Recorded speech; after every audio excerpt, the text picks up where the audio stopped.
So recently, I've been looking into personal health slash nutrition co-piloting AI.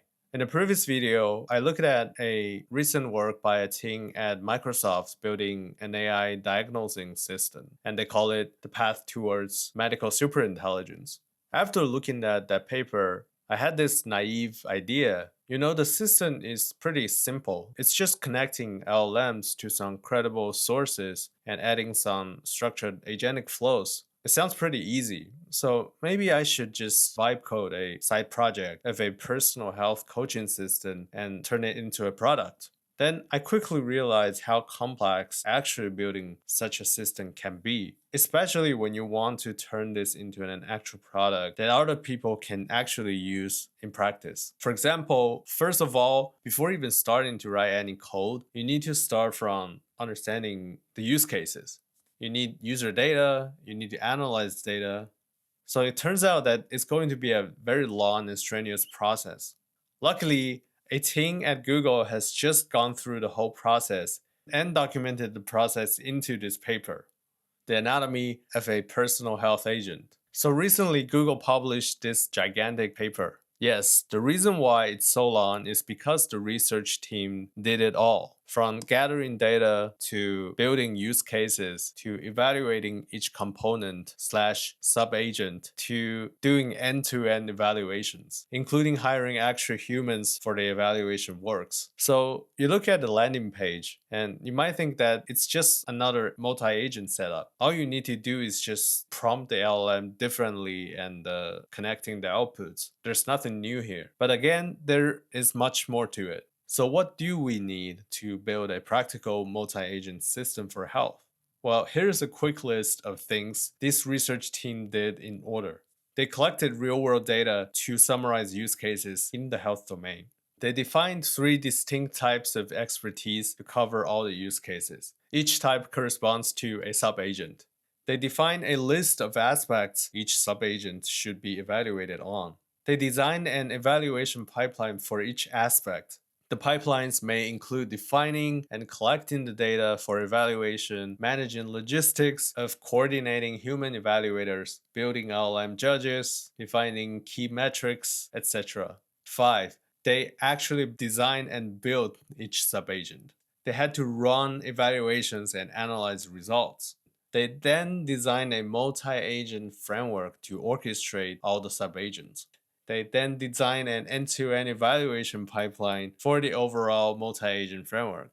They built the actual orchestrating system as well as two other baseline systems based on commonly used AI frameworks. And finally, they ran end-to-end evaluations and analyzed the results. So yes, that's the amount of work that goes into building a practical health AI system. For each component or each subagent, you need to justify why you need it, and you also need to justify the overflow of the system. And everything needs to be grounded in real world data and use cases, which takes a lot of human effort and resources. And that is what makes this paper quite valuable. The team actually went through the whole process and shared many interesting insights throughout the paper.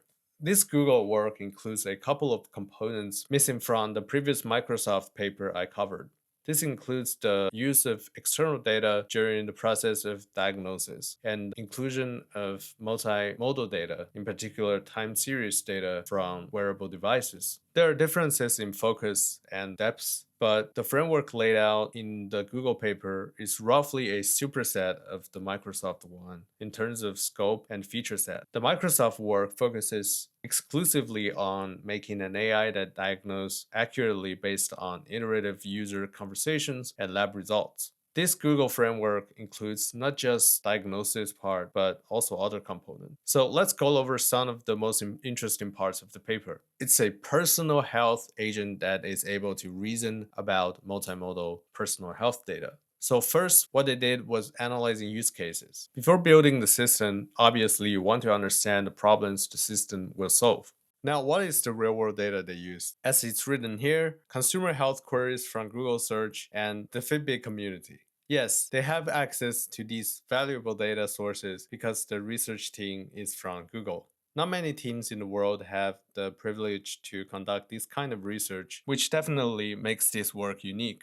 In addition to the static data, they also conducted surveys and even an expert workshop to summarize the findings into categories of use cases, or as they call it, 4 critical user journeys. CUJs. Now, even though they didn't publish the actual data used to build these CUJs, these are still very valuable insights that can be used to guide future development of similar systems. The first CUJ is general health knowledge. It's about factual knowledge related to broad health topics. These are the questions about general health knowledge that don't include personal information. The second CUJ is about personal data insights. These are queries where users seek to understand their own health data. For example, what is my average resting heart rate on days where my sleep score is above 86? So these are questions directly about personal health data insights. The third CUJ is wellness advice. These are queries focusing on seeking actionable insights and health advice, either general or data specific, to enhance their wellness. I guess you can say these are the questions combining intents from both the first and second CUJs, asking for advice specifically on the user's own health. And the last one is personal medical symptoms. These are queries asking about specific symptoms or assessing potential causes that are related to users' personal experience. Now, as you can tell, these categories can easily overlap and do not exhaustively cover all the user needs from the data, but they are simply a good enough starting point to guide the design of the system. Okay, now enters the multi-agent design part.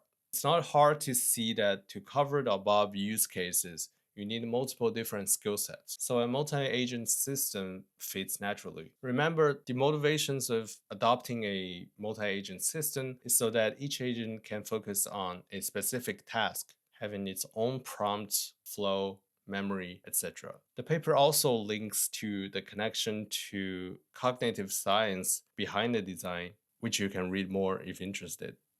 Now, the specific design is to have 3 subagents, and each subagent has its own list of tasks. Let's first look at data science agent. This is the agent I'm personally most interested in because it involves not only text data and making high-level diagnosis, but also other data modalities. Specifically by multimodalities, this paper includes time series data from wearable devices and lab results. So a thing to highlight is that it doesn't actually include image data. Okay, so why is multimodality an important topic for LLM-based AI? At a high level, for an AI system, all you have to do is just to cram all the data into the model and think it will do the magic. Well, we are certainly heading towards this vision, but at the moment, modalities of data like time series data is still a different story from, say, natural language text data. A lot of engineering is still required if we want LLMs to be able to handle such time series data optimally. This domain of study is sometimes called numerical reasoning. Basically, LLMs are not trained to just take a long sequence of numbers and make sense of it. In the future, the LLMs might be able to do so, but the more reliable way, a solution that is more of a natural fit to the data, is to generate code to run statistical analysis on the data and extract insights. And this is exactly the main task of these data science agents. The actual workflow of the agent is 2 tasks. First, generating a step-by-step plan from the user's question.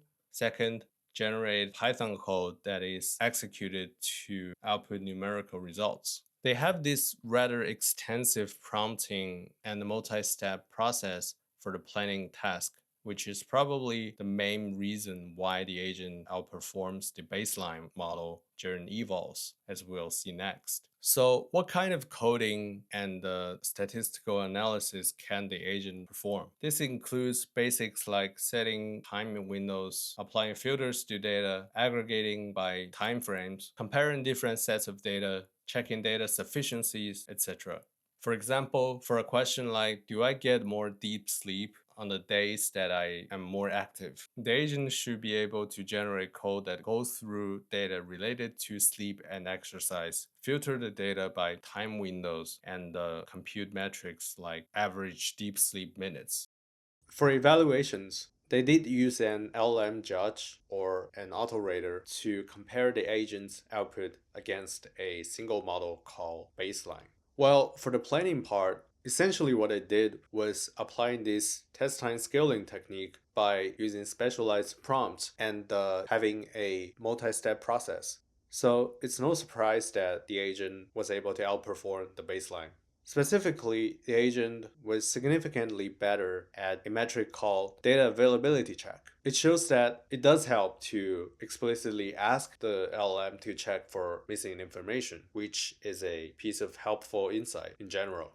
For the coding part of the data science agent, they actually asked human data scientists to review the code. Specifically, the human experts wrote a set of unit tests with the goal of assessing a given list of important metrics and capabilities. For example, they had a test for whether the model correctly identifies when data is insufficient for analysis. They also had a test for whether model applies the appropriate statistical methods based on data distribution. Since they are using an old model, which is Gemini 2.0, the results from the evals are not the most interesting. Most of it is pretty much expected. But the whole process of evaluating the agent, the way they designed the experiments, it's something people can learn from. The second subagent they had in this process is called the domain expert agent. Its capabilities are listed here. The focus is on accuracy of health information, diagnostic reasoning acumen, contextualization and personalization efficacy, and multimodal data synthesis and reasoning. This agent is roughly an alternative implementation of the Microsoft Health AI I had covered in the previous video, so I will not go into too much detail here. It is basically an AI for diagnosing diseases based on iterative conversation with the user. It similarly adopts a multi-step structured process. With the specialized structured prompts and the flow, which incurs higher costs, again, it is expected that it can outperform the baseline, which is just a single LLM call, without sophisticated prompting. Check out the previous video for more details on this topic. Evaluations on this agent are also quite comprehensive, but since the baseline is just an LLM call, the conclusion is basically just test time scaling works, which is a common knowledge.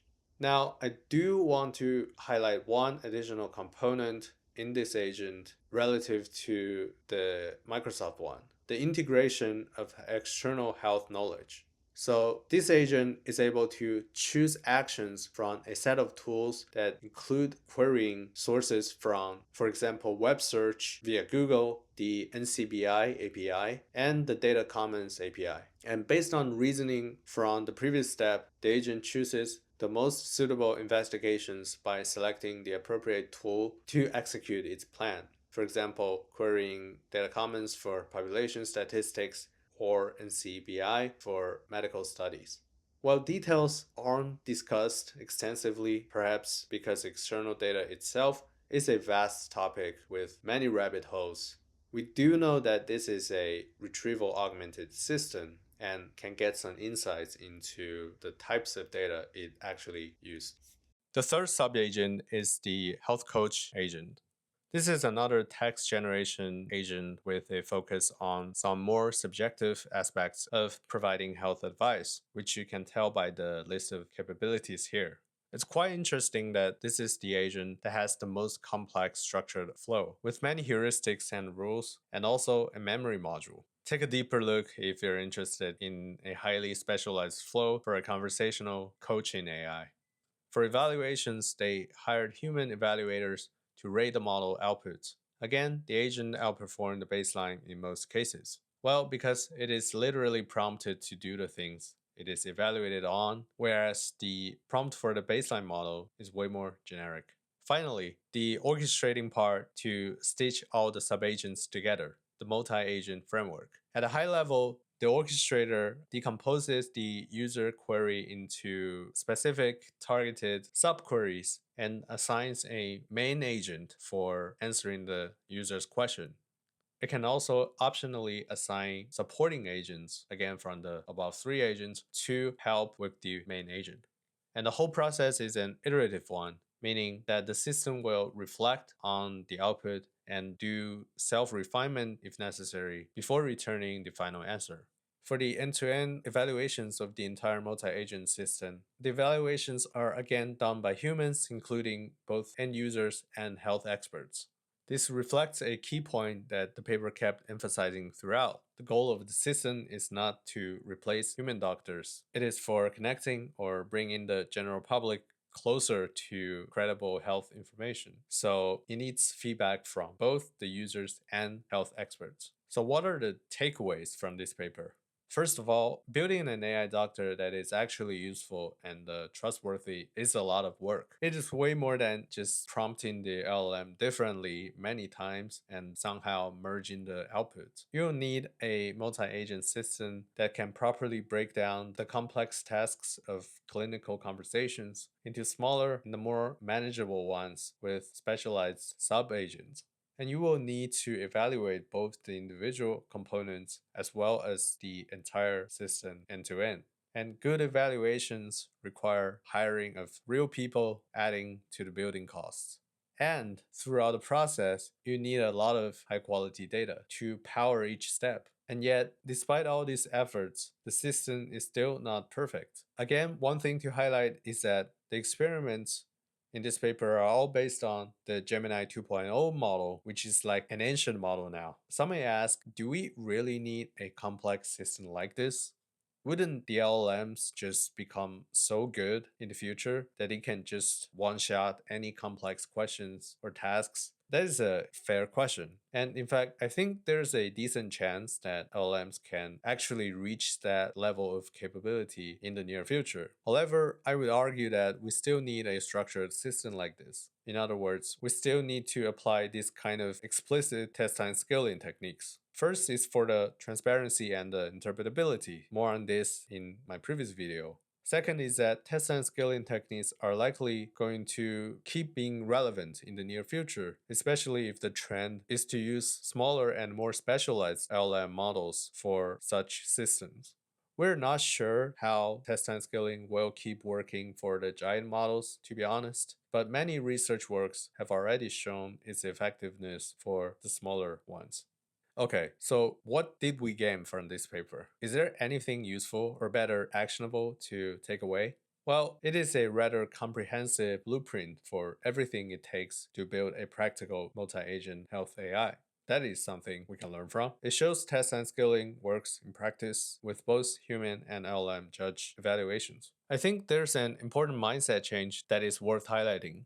So these kind of systems are not to replace human doctors, but to empower patients, to shorten the gap between patients and doctors and advanced health knowledge. So it can also be thought of an educational tool. It is the first step towards personalized health assistant. One idea I really like personally is people should act like a researcher conducting N=1 experiments on themselves, like a PhD for their own bodies. In the era of AI, I can see how this can be a possible future.